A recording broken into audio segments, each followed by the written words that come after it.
दोस्तों, स्वागत है आपका ancient Indian and Asian study में।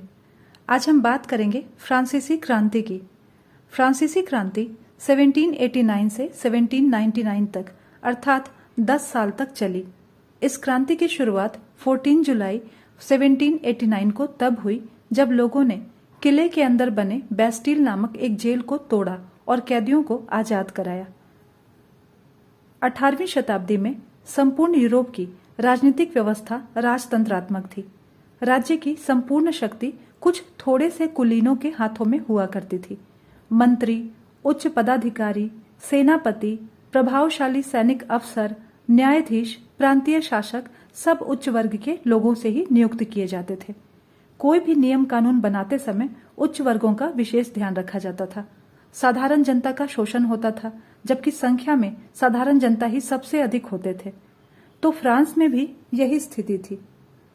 यहां भी निरंकुश राजतंत्र था। इसमें राजा को असीमित अधिकार प्राप्त थे और राजा स्वेच्छाचारी थे।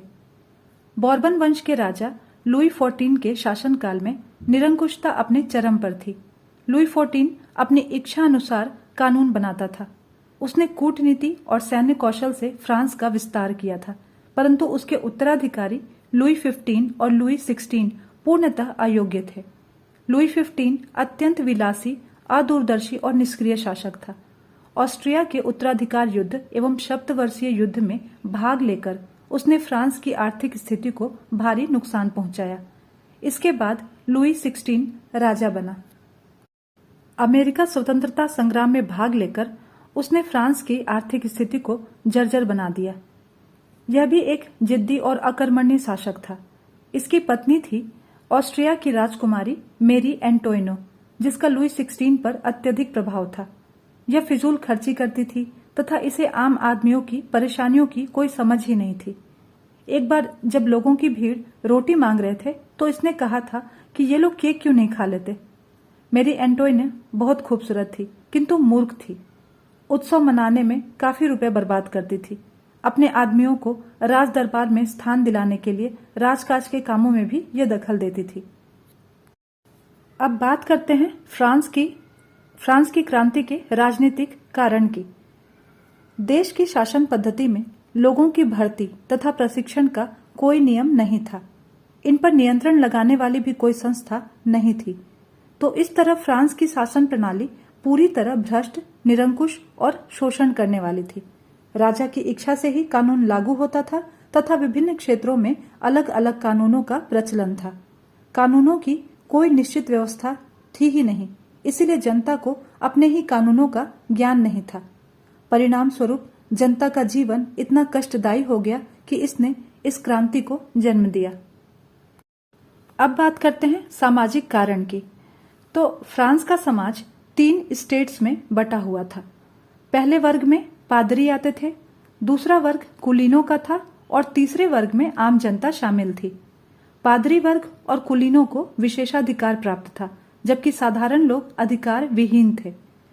पहले वर्ग की बात करते हैं तो पादरी वर्ग भी 2 भागों में बटा हुआ था, उच्च वर्ग और निम्न वर्ग। उच्च वर्ग के पास अपार धन था। ये टाइथ नामक कर वसूलते थे, जो कि एक धार्मिक कर होता था। ये लोग विलासी जीवन बिताते थे, जो शानो शौकत से भरपूर होता था। धार्मिक कार्यों में इनकी रुचि नहीं होती थी। देश की जमीन का 5वां भाग चर्च के पास होता था, तो ये चर्च की अपार संपदा का उपयोग अपने लिए करते थे। ये सभी प्रकार के करों से भी मुक्त थे और इनका जीवन भ्रष्ट और अनैतिक था, जिसके कारण जनता में इनके प्रति आक्रोश पैदा हो रहा था। निम्न वर्ग के पादरी साधारण थे, जो चर्च के सभी धार्मिक कार्यों को संपादित किया करते थे। ये सादा जीवन जीते थे और उच्च पादरियों से घृणा भी करते थे तथा जनसाधारण के प्रति सहानुभूति रखते थे। पादरी वर्ग को किसी तरह का कर नहीं देना पड़ता था। फ्रांस का दूसरा वर्ग कुलीन वर्ग था। इसमें प्रशासकीय पदों और सेना के उच्च पदों पर ज्यादातर इन्हीं की नियुक्ति की जाती थी। तो ये चर्च, न्यायालय आदि सभी महत्वपूर्ण विभागों में भी इनका ही बोलबाला था और ये किसानों से विभिन्न प्रकार के कर वसूल करते थे और उनका शोषण भी करते थे। इन्हें भी किसी तरह का कर नहीं देना पड़ता था। तीसरे वर्ग के लोग जनसाधारण थे, जिन्हें कोई विशेषाधिकार प्राप्त ही नहीं था। इनमें मध्यम वर्ग थे, किसान, मजदूर, शिल्पी, व्यापारी और बुद्धिजीवी लोग शामिल थे। अगर बात करें मध्यम वर्ग की तो इसे बुजुर्गा वर्ग भी कहा जाता था। मध्यम वर्ग को 18वीं शताब्दी में एक नए सामाजिक समूह का उदय हुआ था जिसे मध्यम वर्ग कहा गया।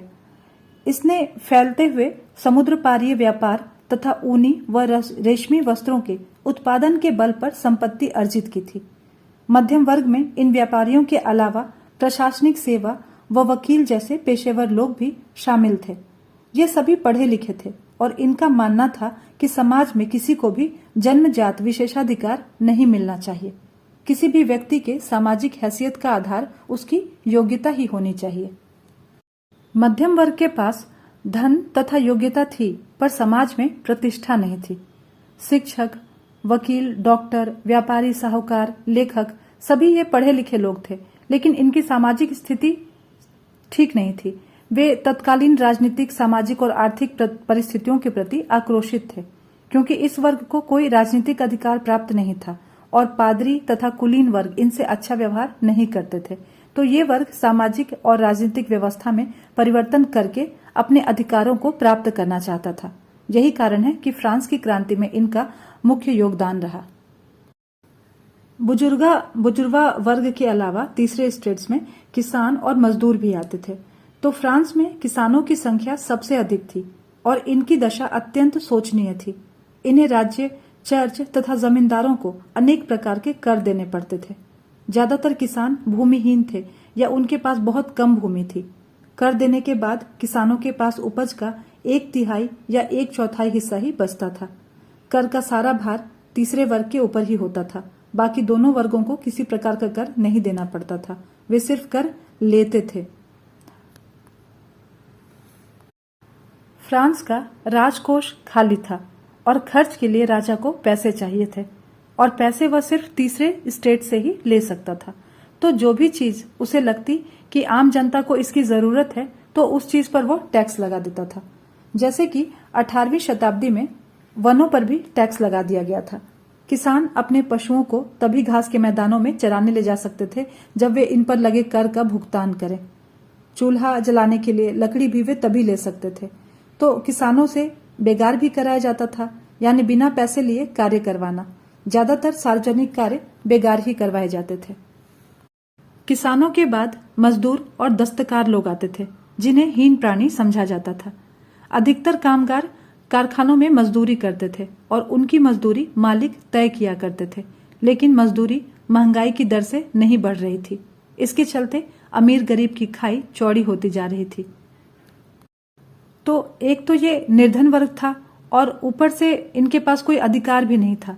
बिना मालिक की मर्जी के ये कोई एक काम छोड़ करके दूसरा काम भी नहीं पकड़ सकते थे।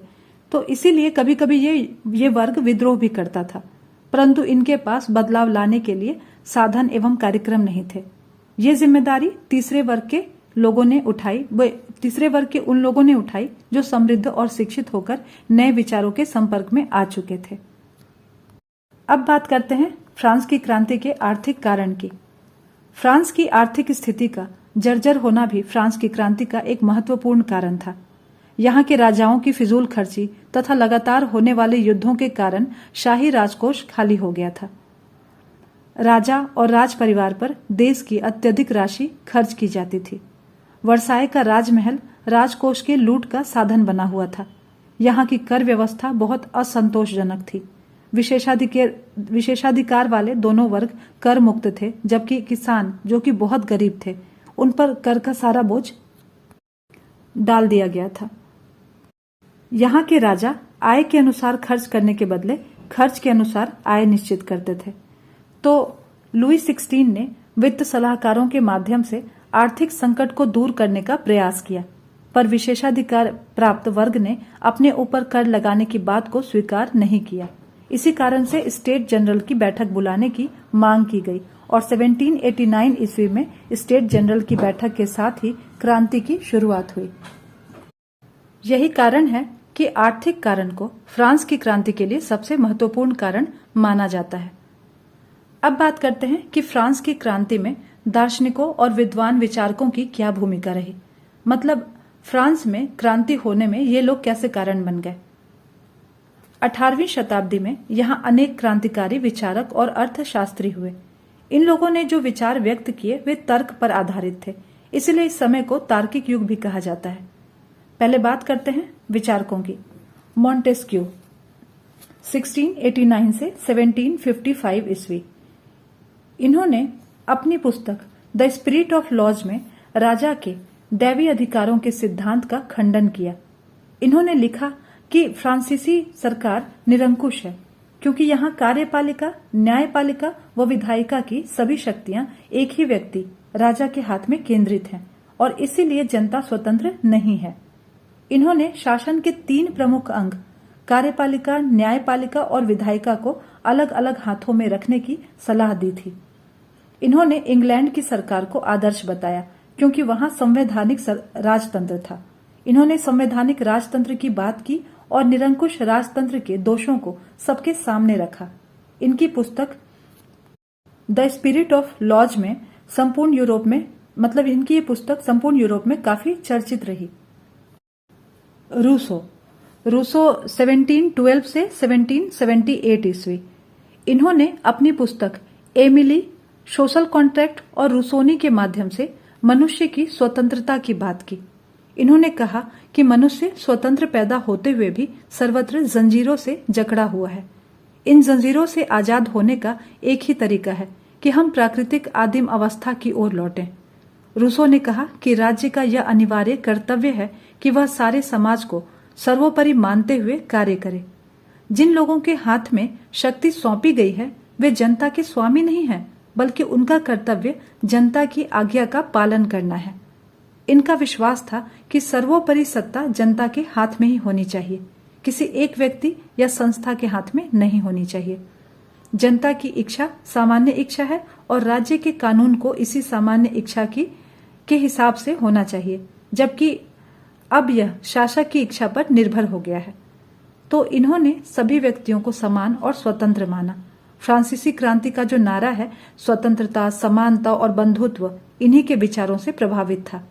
नेपोलियन ने कहा था कि रूसो के बिना फ्रांस की क्रांति संभव नहीं थी, लेकिन क्रांति शुरू होने के पहले ही रूसो की 1778 में मृत्यु हो गई थी। पर इनके विचार इतने लोकप्रिय हुए कि क्रांति का एक महत्वपूर्ण कारण बन गए। वोल्टेयर 1694 से 1778। इन्होंने अपनी पुस्तकों जैसे कि लेटर्स ऑन द इंग्लिश के माध्यम से ब्रिटेन की उदार राजनीति और विचारों की स्वतंत्रता का बहुत अच्छा चित्रण किया था तथा फ्रांसीसी व्यवस्था एवं फ्रांस में व्याप्त बुराइयों व कमियों का उल्लेख किया। इन्होंने चर्च के भ्रष्ट आचरण, असहिष्णुता, अन्याय व अत्याचार के विरोध में लिखा था। तो वोल्टेयर उस समय के सबसे प्रसिद्ध फ्रांसीसी लेखकों में से एक हुए और इनकी पुस्तकें बहुत लोकप्रिय हुई थीं, पर उन्हें प्रतिबंधित कर दिया गया था, क्योंकि इनके किताबें स्पष्ट रूप से फ्रांस के निरंकुश राजतंत्र व चर्च के अत्याचार पर प्रकाश डालती थीं। दीदरो 1713 से 1784। इन्होंने 18वीं शताब्दी के श्रेष्ठ विचारकों की रचनाओं को संकलित करके आम जनता तक पहुंचाने का कार्य किया। इन्होंने एक ज्ञान कोश, इंसाइक्लोपीडिया का प्रकाशन किया। इसमें शासन की बुराइयों, चर्च की भ्रष्टता तथा हर क्षेत्र में व्याप्त असमानता को उजागर किया था। इनकी पुस्तक पर भी अनेक प्रतिबंध लगाए गए थे। विचारकों का एक वर्ग अर्थशास्त्री थे। उस समय फ्रांस के अर्थशास्त्रियों को फिजियोक्रेट कहा जाता था। अहस्तक्षेप के सिद्धांत में इनका पूरा विश्वास था। इस सिद्धांत के अनुसार प्रत्येक व्यक्ति को अपनी संपत्ति का प्रबंध करने या फिर बेचने की पूरी आजादी थी। इन फिजियोक्रेट का मत था कि कर जनता की सहमति से ही लगाए जाने चाहिए। तो इनके विचार उच्च वर्गों के विशेषाधिकार व सामंती अधिकार पर कुठाराघात करते थे। इन फिजियोक्रेट का यह भी तर्क था कि भूमि सारी संपत्ति का मूल स्रोत है, अतः केवल इसी पर कर लगाना चाहिए, व्यापारी एवं कारीगरों पर नहीं। तो इन विचारकों व दार्शनिकों के इन सारे विचारों पर कॉफी हाउस और सैलून की गोष्ठियों में गर्मागर्म बहस हुआ करती थी और पुस्तकों एवं अखबारों के माध्यम से इनका व्यापक प्रचार प्रसार किया जाता था। किताबों व अखबारों को लोगों के बीच जोर से पढ़ा जाता था ताकि अनपढ़ लोग भी इन्हें समझ सकें। और अब बात करते हैं तात्कालिक कारण की। तो 1789 ईस्वी में जब लुई 16 ने फिर से राज्य के खर्चों के लिए कर लगाने का सोचा तो प्राचीन राजतंत्र के तहत उसे स्टेट्स जनरल की बैठक बुलानी पड़ी। मजबूरी में, क्योंकि नए करों के अपने प्रस्तावों पर राजा को स्टेट्स जनरल की मंजूरी लेनी अनिवार्य थी। राजा ही यह तय करता था कि इस संस्था की बैठक कब बुलानी है। इसकी अंतिम बैठक 1614 में बुलाई गई थी। तो इस बैठक के होने का समाचार सुनकर सभी वर्ग उत्साहित थे। किसानों को आशा थी कि वे सामंतों के शोषण से मुक्त हो पाएंगे अगर अपनी बात संस्था के सामने रख पाए तो। बुजुर्गा या मध्यम वर्ग के लोगों का मानना था कि वे अपने लिए प्रगतिशील नीतियों का निर्धारण करवा पाएंगे और कुलीनों को उम्मीद थी कि फैसला उनके पक्ष में होगा। जो भी हो, स्टेट्स जनरल की बैठक में प्रतिनिधियों की मेजबानी के लिए वर्साई के एक आलीशान भवन को सुसज्जित किया गया। पहले और दूसरे स्टेट ने इस बैठक में अपने 300 प्रतिनिधि भेजे जो आमने सामने की कतारों में बिठाए गए। तीसरे स्टेट्स के 600 प्रतिनिधि इनके पीछे खड़े किए गए। किसानों, औरतों एवं कारीगरों का सभा में प्रवेश वर्जित था। फिर भी लगभग 40,000 पत्रों के माध्यम से उनकी मांगों की, शिकायतों की सूची बनाई गई और जिसे उनके प्रतिनिधि अपने साथ लेकर आए थे। अब इस बैठक के नियम के अनुसार प्रत्येक वर्ग को एक मत देने का अधिकार था। इस प्रकार विशेषाधिकार प्राप्त वर्ग का 2 तथा जनसाधारण का 1 ही मत होता था। तो तीसरे स्टेट के प्रतिनिधियों ने इस मतदान प्रणाली का विरोध किया, क्योंकि इसके कारण वे संख्या में ज्यादा होते हुए भी अल्पमत में आ जाते थे।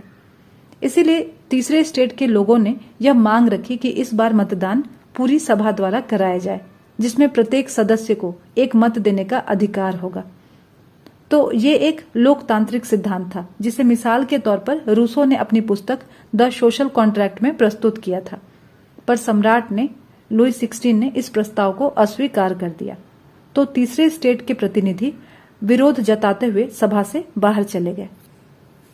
17 जून 1789 को तीसरे स्टेट के सदस्यों ने इस आधार पर कि वे जनसंख्या के 96% का प्रतिनिधित्व करते हैं, अपने को राष्ट्रीय सभा घोषित कर दिया। 20 जून को ये लोग वर्साई के इंडोर टेनिस कोर्ट में जमा हुए, क्योंकि जिस हॉल में इन्होंने अधिवेशन करने का सोचा था वहां पे पहरा बिठा दिया गया था।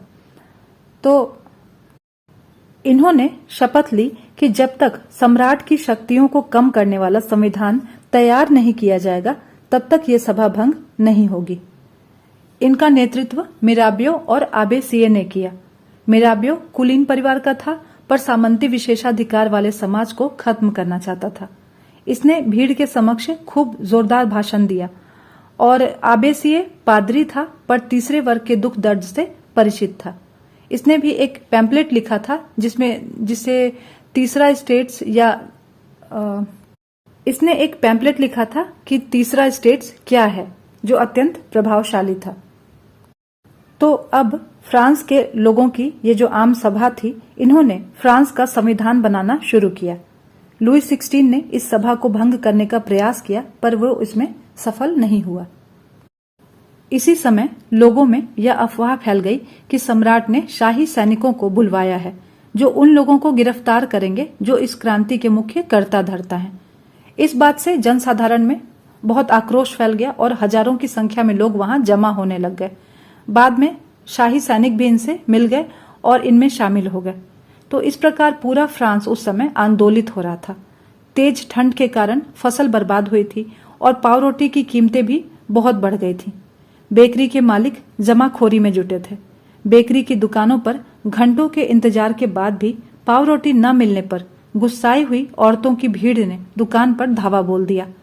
दूसरी तरफ सम्राट ने सेना को पेरिस में प्रवेश करने का आदेश दे दिया था। तो गुस्साई हुई भीड़ ने 14 जुलाई को बास्तील के जेल पर धावा बोलकर उसे नेस्तनाबूद कर दिया। 4 घंटे तक लगातार मेहनत के बाद वे जेल का फाटक तोड़ने में सफल हो गए और जेल में बंद सभी को मुक्त कर दिए। तो इस जेल की समाप्ति निरंकुश शासन के पतन का प्रतीक थी। इसीलिए फ्रांस में हर साल 14 जुलाई का दिन राष्ट्रीय त्योहार के रूप में मनाया जाता है। इसके बाद तो गांव-गांव, कस्बों और अन्य शहरों में भी क्रांति फैल गई। किसानों ने कुदालों और बेलचों से ग्रामीण किलों पर आक्रमण कर दिया, अन्न भंडारों को लूट लिया और लगान संबंधी जो दस्तावेज उन्हें मिले सभी को जलाकर राख कर दिया। कुलीन बड़ी संख्या में अपनी जागीरें छोड़कर भाग गए और अब अपनी विद्रोही प्रजा की शक्ति को देख करके अंततः लुई 16 ने राष्ट्रीय सभा को मान्यता दे दी और यह भी मान लिया कि उसकी सत्ता पर अब से संविधान का अंकुश होगा। अब इसके बाद फ्रांस में क्या हुआ और फ्रांस की क्रांति के क्या प्रभाव